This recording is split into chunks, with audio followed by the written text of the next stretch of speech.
बच्चे हैं cabinet ministers के, बीजेपी वालों के बच्चे, जिन के बच्चे अभी विदेशों में पढ़ रहे हैं। मेरे को इससे कोई एतराज नहीं है, मैं किसी की शिक्षा के खिलाफ नहीं हूं।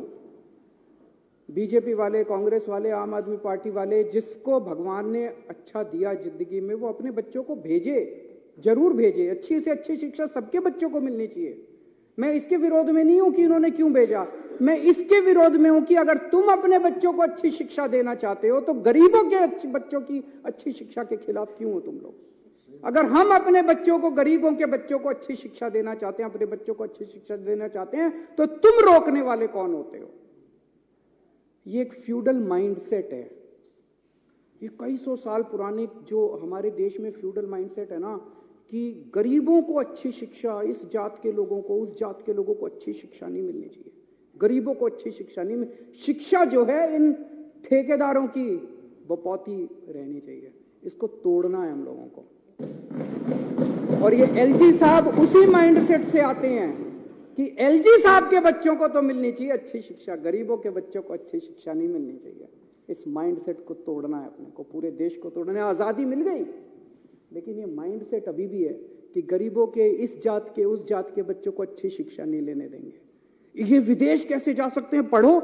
एलजी साहब ने लिखा है इंडिया में करा लो ट्रेनिंग, ये एलजी साहब की नोटिंग है, इंडिया में करा लो ट्रेनिंग। अरे क्यों करा ले इंडिया में ट्रेनिंग, हम कम है किसी से? गरीबों के बच्चे कम है किसी से? गरीबों के बच्चे हैं तो इंटेलिजेंट नहीं है क्या? क्यों करा ले? हम तो अपने बच्चों को फिनलैंड भेजेंगे। पूरी दुनिया में सबसे अच्छी शिक्षा फिनलैंड के अंदर मिलती है, सबसे अच्छी, ये सबको पता है। फिनलैंड पूरी दुनिया में शिक्षा में नंबर 1 है, और उसमें भी जो नंबर 1 यूनिवर्सिटी है उसमें भेज रहे हैं हम। पूरी दुनिया में जो नंबर 1 हम तो भेजेंगे सर।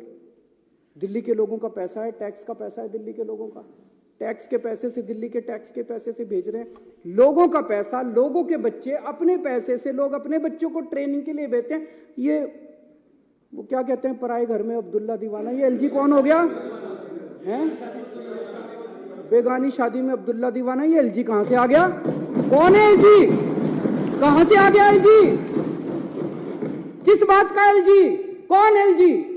कौन लेफ्टिनेंट गवर्नर? हमारे सर पे बैठ गया आके लेफ्टिनेंट गवर्नर। अब वो तय करेंगे कि हम अपने बच्चों को कहां पढ़ाएंगे। ऐसी सामंतवादी सोच के लोगों ने आज हमारे देश को पीछे छोड़ा हुआ। मैं कई बार सोचता था 70 साल हो गए हमारे देश को, 75 साल हो गए हमारे देश को, इतना पिछड़ा कैसे रह गया, इतना अनपढ़ कैसे रह गया, इतना गरीब कैसे। इन लोगों ने जानबूझ के, इन लोगों ने देश को गरीब रखा है। इन लोगों ने हमारे बच्चों को पढ़ने नहीं दिया। ये तो सामने आ गया, नंगे हो गए ये लोग। इन लोगों ने हमारे बच्चों को, बड़ी मजे की बात है, एलजी साहब के पास पावर नहीं है ये करने की। एलजी साहब के पास पावर नहीं है ये करने की। मैं भी आपको दिखाता हूं। सुप्रीम कोर्ट ने साफ साफ कहा है कि भाई 3 चीजें हैं। एक है पुलिस, पब्लिक ऑर्डर और लैंड। इन तीनों चीजों को छोड़ के एलजी साहब के पास कोई भी निर्णय लेने का अधिकार नहीं है। ये सुप्रीम कोर्ट का ऑर्डर है। 2018 4 जुलाई 2018 को ये ऑर्डर पास किया था सुप्रीम कोर्ट ने। सुप्रीम कोर्ट तो देश की सर्वोच्च अदालत है, वो तो सबको माननी पड़ती है ना। इसमें से मैं पढ़ के सुनाता हूं। इसमें लिखा हुआ है पैरा 284। अब तो सबको रट गया होगा पैरा भी, कल 3 दिन से मैं बोल रहा हूं। 284.17 पैरा, इसमें लिखा है the lieutenant governor has not been entrusted with any independent decision making power. इसकी हिंदी क्या हुई? लेफ्टिनेंट गवर्नर, दिल्ली के लेफ्टिनेंट गवर्नर को स्वतंत्र रूप से कोई भी निर्णय लेने का अधिकार नहीं है। ये सुप्रीम कोर्ट कह रहा है। सुप्रीम कोर्ट को पता था एक बार लिखने से नहीं मानेगा एलजी। उन्होंने 2 बार लिखा। उन्होंने फिर पैराग्राफ नंबर 475.20 में लिखा there is no independent authority vested in lieutenant governor to take decisions. अब इससे फालतू बेचारा सुप्रीम कोर्ट भी क्या करेगा। सुप्रीम कोर्ट ने साफ साफ लिखा है भाई एलजी साहब के पास डिसीजन लेने की पावर नहीं है। मैं जब एलजी साहब से मिलने गया अभी 3 दिन पहले, तो मैंने ये पढ़ के सुनाया उनको। मैंने कहा सर सुप्रीम कोर्ट ये कह रहा है। कहते हैं हाँ सुप्रीम कोर्ट की अपनी राय हो सकती है। सर अध्यक्ष महोदय, इसके बाद मेरे पास कुछ कहने को नहीं बचा था। इतने बड़े संवैधानिक पोजीशन के ऊपर बैठा हुआ व्यक्ति अगर ये कहता है कि सुप्रीम कोर्ट का ऑर्डर सुप्रीम कोर्ट की राय हो सकती है, मैंने कहा सर आप जो ये कह रहे हैं ना, ये सुप्रीम कोर्ट का कंटेम्प्ट है। आप ऐसा नहीं बोल सकते। सुप्रीम कोर्ट का आदेश कानून है इस देश का, सुप्रीम कोर्ट का आदेश बाइंडिंग है इस देश के ऊपर, इस देश के हर नागरिक के ऊपर। बोले नहीं, मैं बोले संविधान में लिखा है कि एलजी एडमिनिस्ट्रेटर है। एडमिनिस्ट्रेटर का मतलब शासक होता है, तो मेरे पास सुप्रीम पावर्स है, मैं कुछ भी कर सकता हूं। इसके बाद में क्या कहता, फिर उन्होंने कहा कि मैंने मना थोड़ी किया है। मैंने कहा जी 2 बार आपने वापस भेज दी फाइल, 2 बार आपने लिखा। क्या लिखा? पहली बार लिखते हैं मुझे ये बताया जाए कि क्या डीओपीटी की गाइडलाइंस का पालन किया गया। ये जिस यूनिवर्सिटी में भेज रहे हो, इस यूनिवर्सिटी ने और कौन कौन से कार्यक्रम कराए, इससे क्या ऑब्जेक्टिव हासिल होगा। अरे मैं मुख्यमंत्री हूं, मैंने देख लिया यार सारा। मैंने एलजी साहब को बोला, मैंने कहा सर आप मेरे हेडमास्टर थोड़ी हो। इतने तो मैं स्कूल में पढ़ाई में बहुत अच्छा था, फर्स्ट आया करता था क्लास में थ्रू आउट। पहली क्लास से लेके 12वीं क्लास तक फर्स्ट आया। यूनिवर्सिटी टॉपर था, कुरुक्षेत्र यूनिवर्सिटी में टॉप किया था मैंने, पहले 6th पोजीशन थी मेरे मास्टरों ने आज तक मेरा होमवर्क ऐसे चेक नहीं किया जैसे एलजी साहब आज मेरी फाइलें लेके बैठ जाते हैं। स्पेलिंग गलत है, हैंड राइटिंग खराब है, ये ऐसे क्यों नहीं लिखा, ये वैसे क्यों नहीं लिखा। मेरे मास्टरों ने ऐसे नहीं किया जैसे एलजी साहब मेरा होमवर्क चेक करते हैं। मैं चुना हुआ मुख्यमंत्री हूं, दिल्ली के 2 करोड़ लोगों ने मेरे को चुन के भेजा है। आप कौन है? मैंने उनसे पूछा आप कौन है, ये मैंने पूछा एलजी साहब से। मैंने कहा सर आप कौन है? मेरे को तो जनता ने चुन के भेजा। कहते मेरे को प्रेसिडेंट ने भेजा।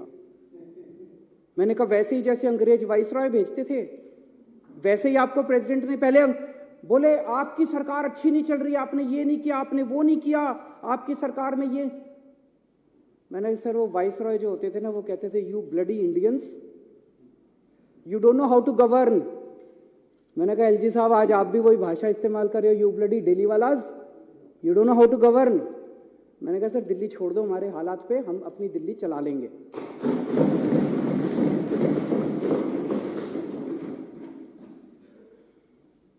कहते हैं कॉस्ट बेनिफिट एनालिसिस कराओ। मैंने एलजी साहब से पूछा सर मेरे को वो धारा बता दो संविधान की। मैं सारे सर ये जो आज मैं लेके आया हूं ना, ये सब लेके गया था मैं एलजी साहब के पास, ये सारी चीजें लेके गया था। मैंने कहा सर ये आपके सामने रखी है, अब मेरे को इसमें दिखा दो आपको कॉस्ट बेनिफिट एनालिसिस ऑर्डर करने की पावर किस कानून के तहत है। कौन सा कानून, सुप्रीम कोर्ट का आदेश आपको ये पावर देता है कि आप दिल्ली सरकार के किसी काम की कॉस्ट बेनिफिट। मैं कराऊंगा, मेरे को जनता ने कहा है मैं कॉस्ट बेनिफिट एनालिसिस कराऊंगा। ये सदन है, ये सदन कराएगा, इसकी कमेटियां कराएगी, ये कमेटियां कराती है, ये सौरभ मेरे को बताता है, राजेश बताता है, सोमनाथ, ये सारे बताते हैं। ये कॉस्ट बेनिफिट एनालिसिस ये लोग कराएंगे। आप कौन होते हो कॉस्ट बेनिफिट एनालिसिस कराने वाले? दिल्ली के अंदर चुनाव हार गए और उसके बाद अब कॉस्ट बेनिफिट, आपके पास तो पावर नहीं है। मैंने उनसे पूछा, उनके पास कोई जवाब नहीं था। फिर मैंने उनसे पूछा, मैंने कहा सर ये 10 एल्डरमैन कैसे बना दिया आपने? ये तो आपके पास पावर नहीं है, तो ट्रांसफर्ड सब्जेक्ट है, एमसीडी एक्ट तो ट्रांसफर्ड सब्जेक्ट है, आपने 10 एल्डरमैन कैसे बना दिए? बोले उस कानून में लिखा है एडमिनिस्ट्रेटर शैल अपॉइंट 10 एल्डरमैन। तो मैंने उनको ये एक और दूसरा ऑर्डर दिखाया सुप्रीम कोर्ट का, ये 2019 में आया था सुप्रीम कोर्ट में। इसमें लिखा है कि जहां एडमिनिस्ट्रेटर लिखा होगा वहां भी मंत्रियों की चलेगी, वहां भी मुख्यमंत्री की चलेगी, ये लिखा हुआ है। ये सुप्रीम कोर्ट का आदेश मैंने उनको दिखाया। मैंने कहा सर ये लिखा हुआ है कि एडमिनिस्ट्रेटर लिखा है तब भी हमारी चलेगी, आपकी नहीं चलेगी। तो वो तो सुप्रीम कोर्ट को मानते ही नहीं, वो तो कहते हैं सुप्रीम कोर्ट की तो राय है। उसके बाद एक हाई कोर्ट का ऑर्डर है, वो भी मैं लेके गया था। और कुछ हो ना हो, एलजी साहब ने मेरे को वकील तो अच्छा बना दिया।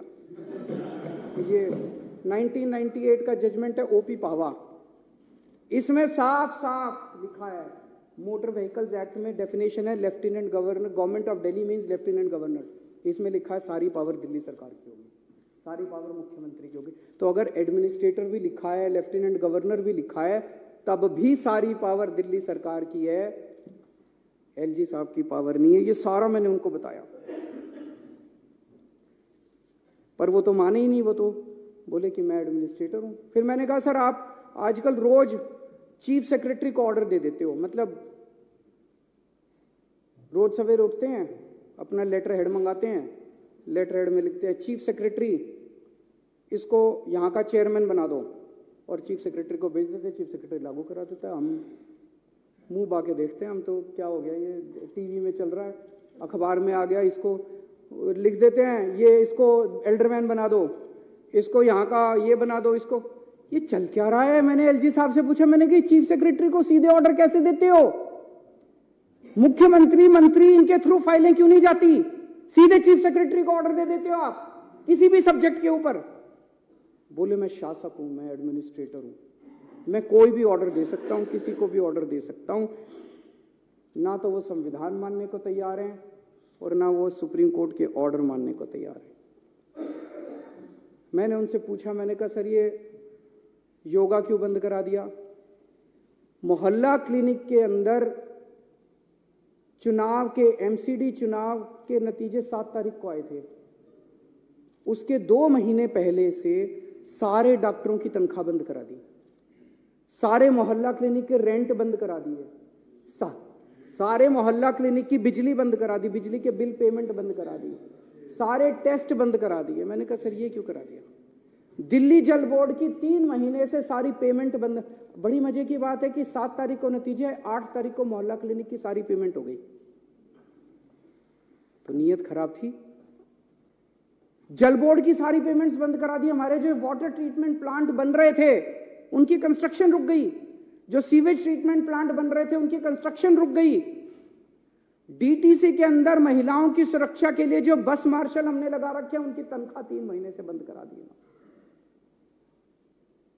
मैंने सब बोला, मैंने कहा सर सारे अफसर दबी जुबान में कह रहे हैं कि एलजी के ऑर्डर थे कि या तो ये सारी पेमेंट बंद करो, आम आदमी पार्टी की सरकार को बदनाम करो, केजरीवाल को बदनाम करो, नहीं तो तुमको धमकी दी सारे अफसरों को कि मैं सस्पेंड कर दूं। कहते मैंने ऐसा नहीं किया। मैंने कहा सर अगर आपने ऐसा नहीं किया, ये तो मेरी वजह से 104 सीट आई हैं, तो इसका मतलब जानबूझ के सारी पेमेंटें रुकवाई थी। बोले अब देखना तुम्हारी 7 की 7 सीट लोकसभा में बीजेपी की आएंगी और अगली बार तुमको मैं चुनाव नहीं जीतने दूंगा विधानसभा का। एलजी साहब मुख्यमंत्री को खुलेआम धमकी देते हैं कि अगला विधानसभा, वो यहां पे लेफ्टिनेंट गवर्नर दिल्ली को चलाने थोड़ी आए हैं, दिल्ली को ठप करके केजरीवाल को और आम आदमी पार्टी को बदनाम करने आए हैं। हम राजनीति करने नहीं आए सर, हम यहां राजनीति करने नहीं आए, हम लोगों की सेवा करने आए हैं। चुनाव जीते ना जीते हैं, राजनीति लगी रहती है, चुनाव आते जाते रहते हैं। देश जरूरी है, लोग जरूरी है, लोगों की जिंदगी जरूरी है। लोगों को इतनी प्रताड़ना करके, लोगों के मोहल्ला क्लिनिक बंद करा के, लोगों के पानी बंद करा के, लोगों की बिजली बंद करा के अगर आप चुनाव जीतना चाहते हो, चुनाव आपको मुबारक। हम लोगों की सेवा करेंगे, हम आपकी तरह नहीं गिर सकते, हम आपकी तरह इतनी गंदी हरकतें नहीं कर सकते। एक प्रश्न ये उठता है कि अगर चुनी हुई सरकार की कोई पावर ही नहीं है तो इस देश की आजादी की लड़ाई क्यों लड़ी थी? हमारे लोगों ने इसलिए थोड़ी लड़ी थी कि एक वाइसरॉय जाएगा और एक लेफ्टिनेंट गवर्नर आके बैठ जाएगा, इसलिए तो आजादी की लड़ाई नहीं लड़ी थी। तो अध्यक्ष महोदय, अपने देश की आजादी को बरकरार, हम तो सारे आंदोलन से निकले हुए लोग हैं, आजादी को बरकरार रखने के लिए, जनतंत्र को मजबूत करने के लिए, संविधान को मजबूत करने के लिए हमें जो भी कुर्बानी देनी पड़ेगी हम सारे मिलकर वो कुर्बानी देंगे। लेकिन जनतंत्र को और देश की आजादी को इस तरह से हम